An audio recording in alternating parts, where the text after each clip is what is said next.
flipping through the newspapers, switching through multiple news channels, exploring different websites and online mediums for relevant news? Keeping up to date with important news is not only time-consuming but also requires meticulous upkeep of notes for thorough revision. With a limited period in hand and abundant resources to study from, do not let current affairs come in the way of your prelims success.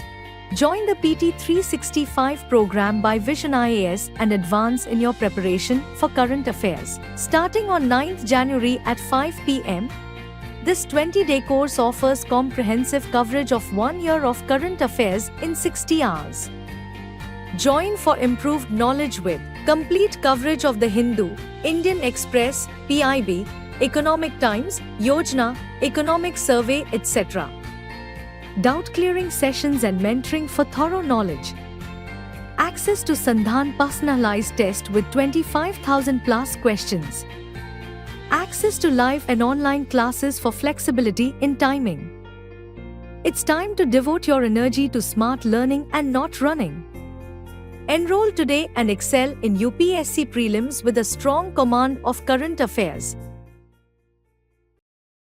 Hello and welcome to this edition of News Today. Without delay, let's have a look at the headlines first. Informing accused the grounds of arrest is mandatory constitutional requirement, says Supreme Court. Home Minister reaffirms goal to eradicate left-wing extremism by March 31, 2026. Government to explore potash mining in Punjab's Fazilka and Sri Muktsar Sahib districts. Prime Minister chairs Waves Advisory Board meeting to position India as a global entertainment hub. India's pharmaceutical exports have potential to reach $350 billion by 2047, says report. Food and Agricultural Organization releases Leveraging Space Technology for Agricultural Development and Food Security report.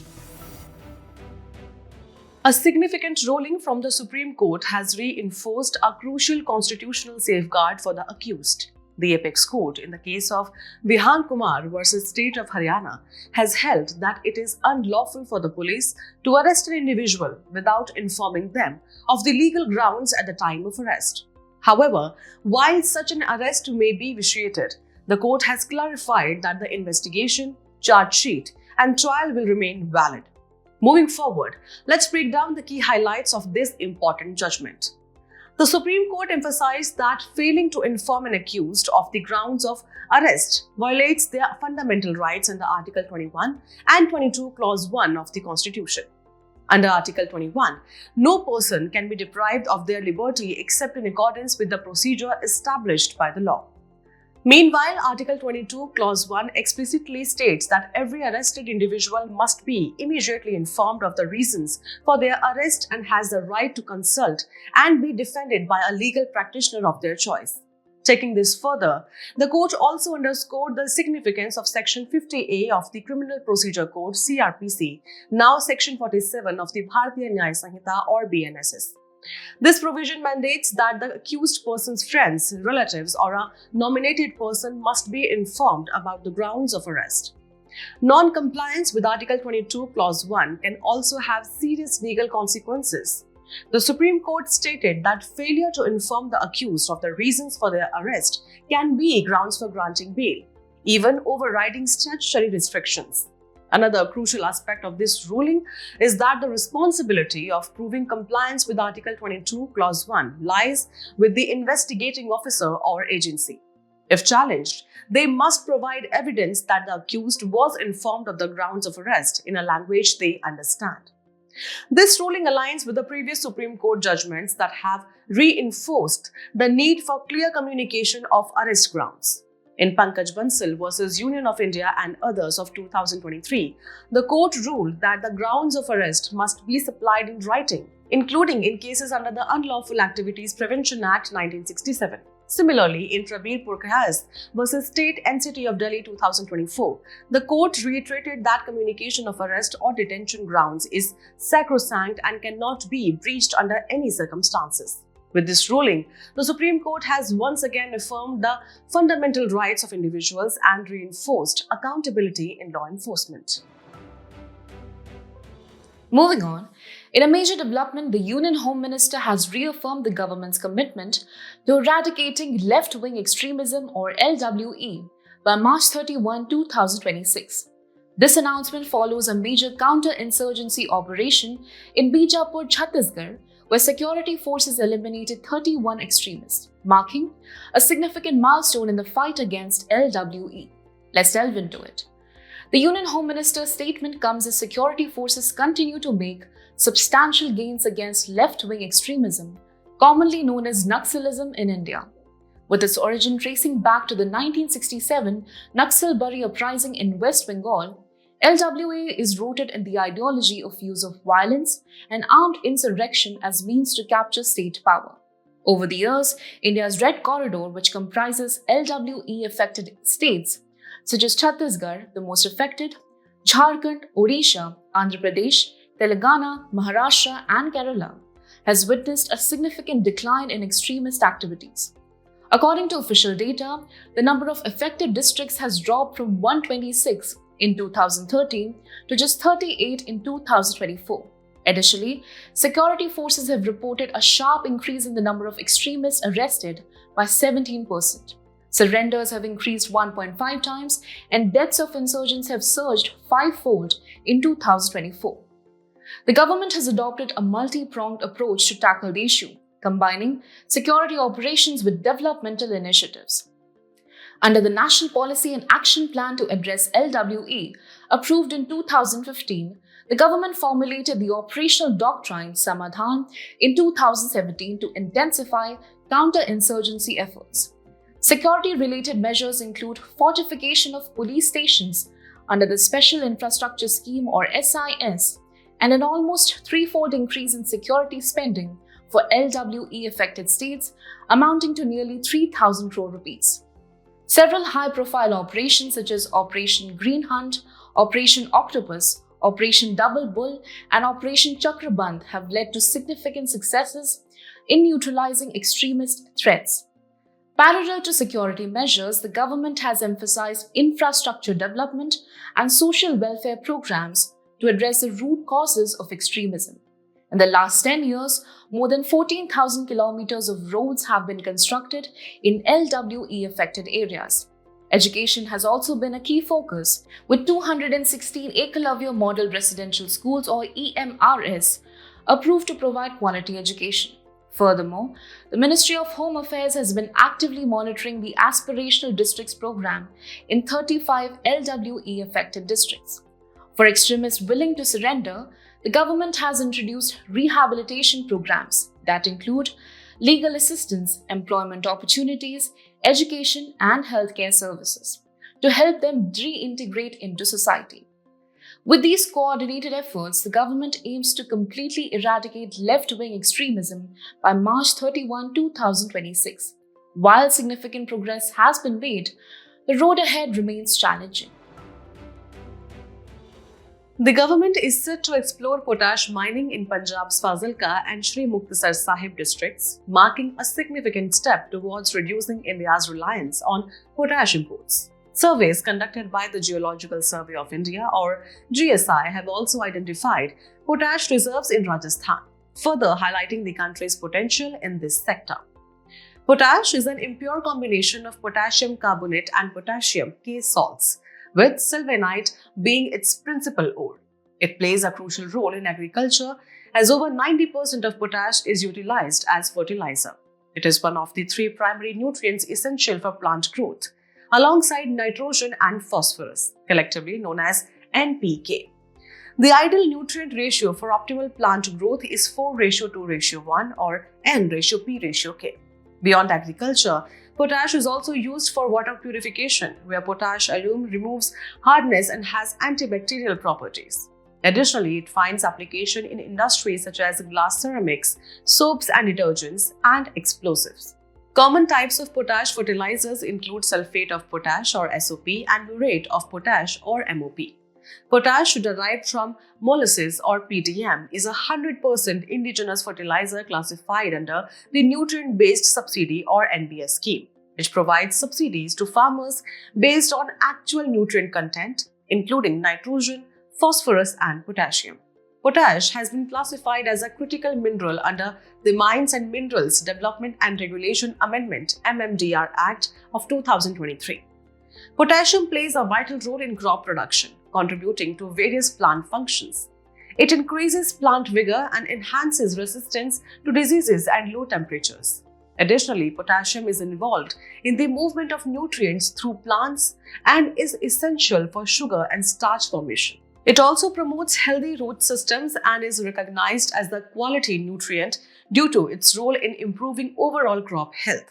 In India, potash deposits are primarily found in Rajasthan, 89%, Madhya Pradesh, 5%, and Uttar Pradesh, 4%. However, the country currently meets 100% of its potash requirement through imports, as reported in the Indian Mineral Yearbook 2022. The exploration of potash mining in Punjab and Rajasthan could be a game changer for India's agricultural sector, reducing dependence on imports and strengthening domestic fertilizer production. As the government moves forward with these plans, the potential benefits for farmers and industries reliant on potash are expected to be significant. In a significant move to position India as a global entertainment powerhouse, the Prime Minister recently chaired the WAVES Advisory Board meeting. WAVES, or the World Audio Visual Entertainment Summit, is a global platform that unites the worlds of entertainment, creativity, and culture. During the meeting, the Prime Minister emphasized the role of the creative economy in achieving India's ambitious $5 trillion economy milestone. But what exactly is the creative economy? Let's break it down. Also known as the orange economy, it has been defined by UNCTAD as industries that revolve around the creation, production, and distribution of creative goods and services. It encompasses knowledge-based activities focusing on culture and heritage, including tangible and intangible creative products with economic value such as advertising, architecture, arts, music, and movie production, etc. Now, why is the creative economy so important? Let's look at the numbers. It contributes 3% of the global GDP and generates annual revenues exceeding $2 trillion worldwide. For India, the impact is even more remarkable. According to Exim Bank, India's total exports of creative goods and services stood at nearly $121 billion in 2019. In terms of employment, the Asian Development Bank or ADB reports that nearly 8% of India's working population is engaged in this sector. Beyond economic growth, the creative economy also plays a key role in achieving Sustainable Development Goals or SDGs. It promotes gender equality, SDG 5, and decent work and economic growth, SDG 8. And let's not forget India's soft power. Whether through music, dance, or cinema, the creative economy helps foster interconnectedness across borders, strengthening India's cultural influence worldwide. While the creative economy offers immense potential, it is not without challenges. One of the major concerns is IPR challenges, where digital reproduction and new business models complicate copyright enforcement. Another significant issue is definition challenges, as the absence of a unified definition across regions makes it difficult to frame consistent policies that support the growth of the creative industry on a global scale. Market access barriers also remain a pressing concern. High logistics costs and limited marketplace availability make it challenging for small-scale creators and businesses to reach wider audiences. Additionally, quantification difficulties poses a unique problem, as measuring the economic impact of intangible cultural values remains a challenge. With the government's focus on nurturing the creative economy, WAVES is set to be a game changer in shaping India's role as a global entertainment hub. In a major development in India's pharmaceutical sector, a new report released in collaboration with the Indian Pharmaceutical Alliance or IPA suggests that India's pharmaceutical exports have the potential to reach a staggering $350 billion by 2047. India ranks 3rd in volume and 14th in value worldwide. It is a top producer of generic drugs, fulfilling 20% of global demand, and an essential supplier of vaccines, contributing 60% of the world's supply. So what are the key highlights of this report? Megatrends have been identified in India's pharmaceutical industry, which are transformative in nature. The industry is shifting from generic medicines to innovative products, enhancing export value and expertise.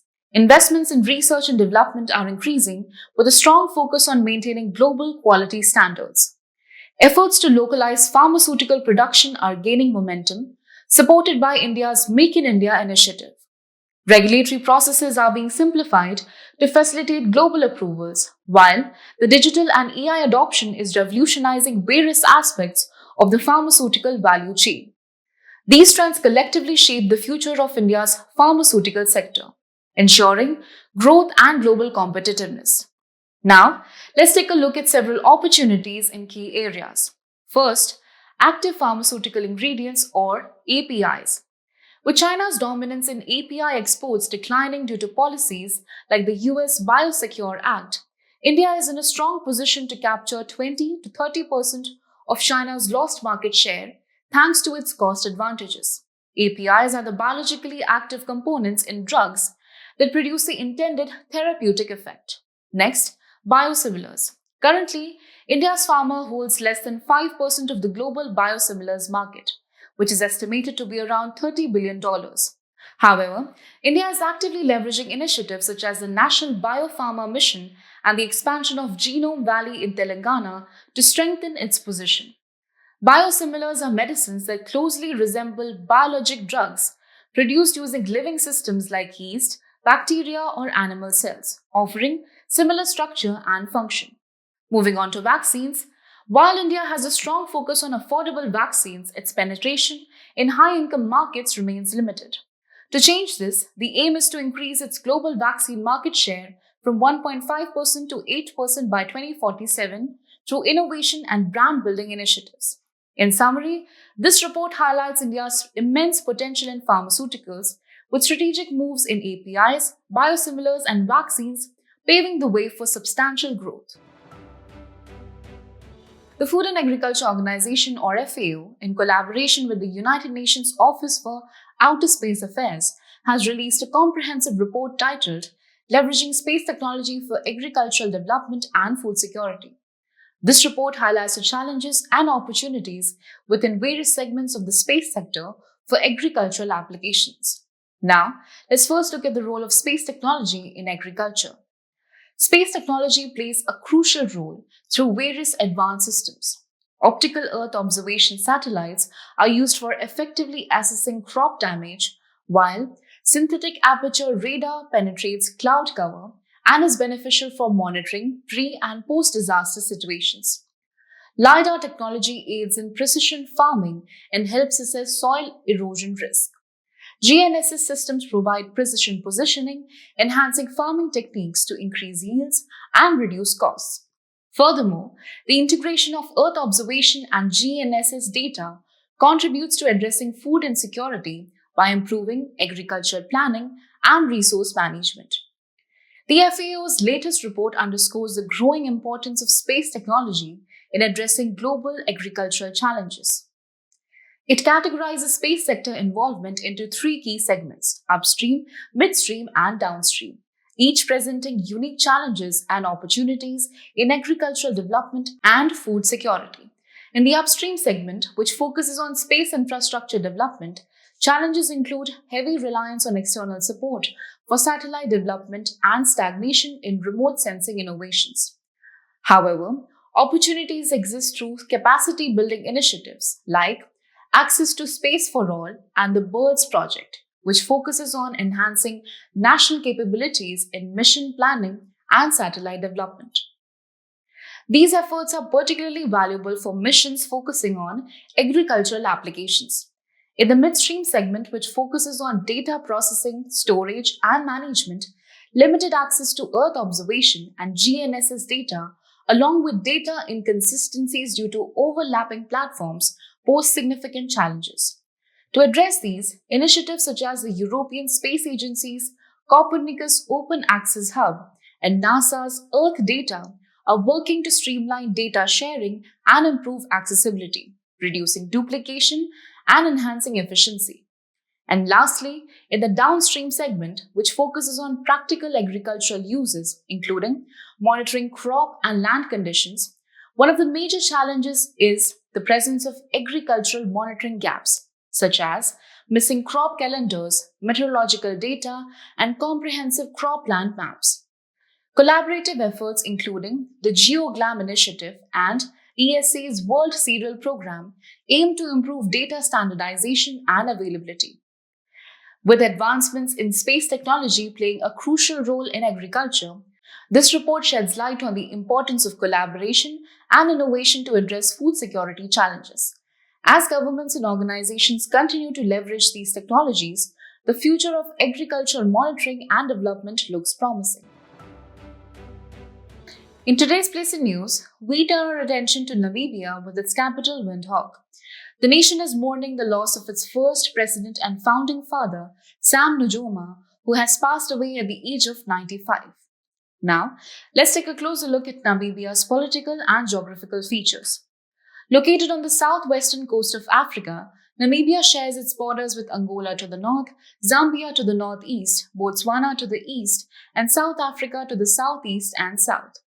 The Atlantic Ocean forms its western boundary. Geographically, Namibia's terrain is defined by the vast Namib Desert along the coast, the rugged Central Plateau, and the Kalahari Desert. The country is also home to major rivers including the Zambezi, Mashi, and Orange. The Zambezi River notably crosses the Tropic of Capricorn twice before draining into the Indian Ocean. Namibia is rich in biodiversity, hosting species such as antelope, giraffes, and cheetahs. In a significant conservation effort, cheetahs from Namibia are being reintroduced to India under Project Cheetah, a move aimed at restoring the species in the subcontinent. As we conclude today's main news, let's have a look at some quick updates. Recently, a few private member bills were introduced in Parliament. A private member's bill is a legislative proposal initiated by an individual member of Parliament, elected or nominated, who is not a minister. The responsibility for drafting such a bill lies with the concerned member. The Ministry of Youth Affairs and Sports has hosted the first ever BIMSTEC Youth Summit in Gandhinagar, Gujarat, with the goal of strengthening youth collaboration across the region and facilitating the exchange of youth-led initiatives among BIMSTEC member countries. BIMSTEC was established in 1997 with the signing of the Bangkok Declaration. The Central Advisory Committee meeting was held for Pradhan Mantri Anusuchit Jati Abhyuday Yojana or PM Ajay. The PM Ajay scheme under the Ministry of Social Justice and Empowerment is a centrally sponsored scheme launched in 2021-22. Its objective is to reduce poverty among SC communities by generating additional employment opportunities. The Union government has sanctioned 338 Anganwadi centers for upgradation under Mission Saksham Anganwadi and Poshan 2.0. The mission falls under the Ministry of Women and Child Development and aims to provide an integrated nutrition support program to address the challenges of malnutrition among children, adolescent girls, pregnant women, and lactating mothers. Recently, the Union Minister for Education launched 41 new books under the PM Yuva 2.0 scheme, launched in 2022 by the Ministry of Education as part of the India at 75 project, Azadi Ka Amrit Mahotsav. PM Yuva 2.0 is an author mentorship program designed to train young and budding authors below the age of 30. The National Tiger Conservation Authority or NTCA has warned against the construction of the Moran Ganjal irrigation project in Madhya Pradesh. The project involves building 2 dams on the Moran and Ganjal rivers to improve irrigation in the districts of Hoshangabad, Betul, Harda and Khandwa in Madhya Pradesh. RBI defers the rollout of LCR norms by a year, providing significant relief to the banks. The liquidity coverage ratio or LCR is a key reform under Basel III reforms. Basel norms developed by the Basel Committee on Banking Supervision focused on capital adequacy, risk management and financial stability. Israel agreed as part of the Israel-Hamas ceasefire agreement to withdraw its forces from the Netzarim corridor.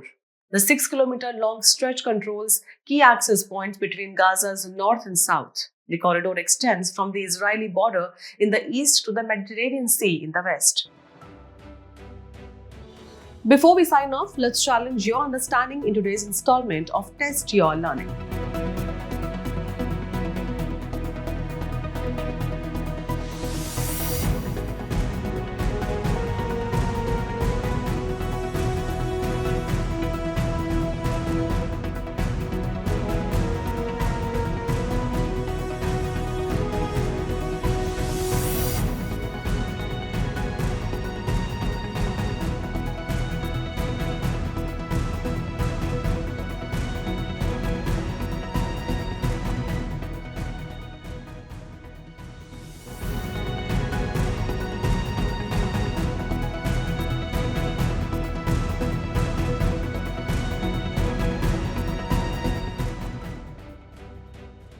Thank you for joining us. We hope you found this episode of News Today engaging. For the solutions to the quiz and to access the PDF version of News Today, remember to visit the provided links in the description below.